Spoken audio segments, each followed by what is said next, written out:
അസ്സലാമു അലൈക്കും. ഇന്നൊരു നെയ്യപ്പത്തിന്റെ റെസിപ്പിയുമായിട്ടാണ് വന്നിരിക്കുന്നത്.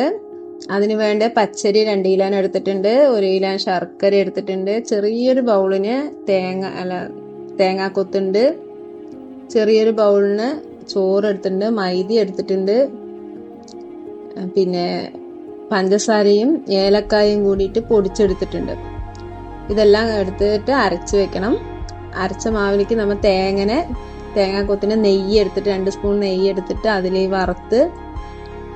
തേങ്ങ എടുത്ത് വറുത്തതിന് ശേഷം അത് ബ്രൗൺ നിറം ആവുന്നത് വരെ അത് ഇളക്കിക്കൊണ്ടിരിക്കണം.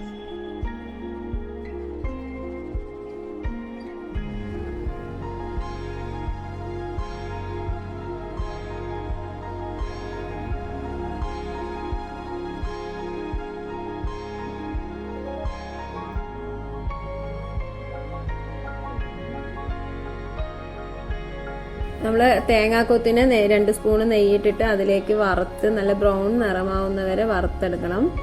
വറുത്തെടുത്തതിന് ശേഷം നമ്മൾ അരച്ച മാവിലേക്ക് മൈദയും ചോറും അരിയും കൂടിയിട്ടാണ് അരച്ചിരിക്കുന്നത്. അപ്പോൾ മൈദയും തേങ്ങാക്കൊത്തും ഏലക്കാപ്പൊടി പഞ്ചസാരയും കൂടി മിക്സ് ചെയ്തതും ബേക്കിംഗ് സോഡയും കൂടിയിട്ട് നമ്മൾ അതിലേക്ക് മിക്സ് ചെയ്ത് നല്ലപോലെ മിക്സ് ചെയ്തതിന് ശേഷം ഒരു 6 മണിക്കൂർ പൊങ്ങാൻ വേണ്ടിയിട്ട് മാവ് വയ്ക്കുക.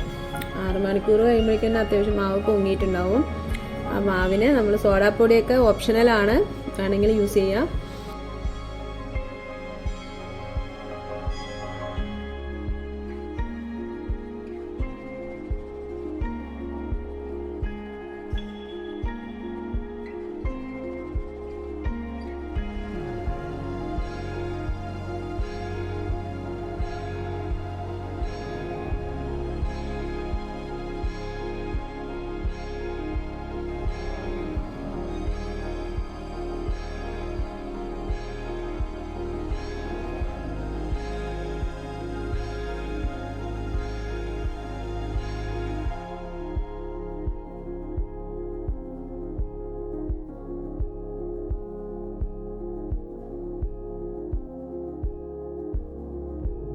നമ്മളൊരു 6 മണിക്കൂറിന് ശേഷം എണ്ണയിൽ നല്ല തിളച്ച എണ്ണയിലേക്ക് മാവ് കോരി ഒഴിക്കുന്നുണ്ട്. കോരി ഒഴിച്ച് ആ മാവ് പൊങ്ങണുണ്ട്. സോഡാപ്പൊടിയൊക്കെ ഇട്ടതുകൊണ്ടാണ് നമ്മൾ ലേശം വേണമെങ്കിൽ യൂസ് ചെയ്യാന്നേ ഉള്ളൂ.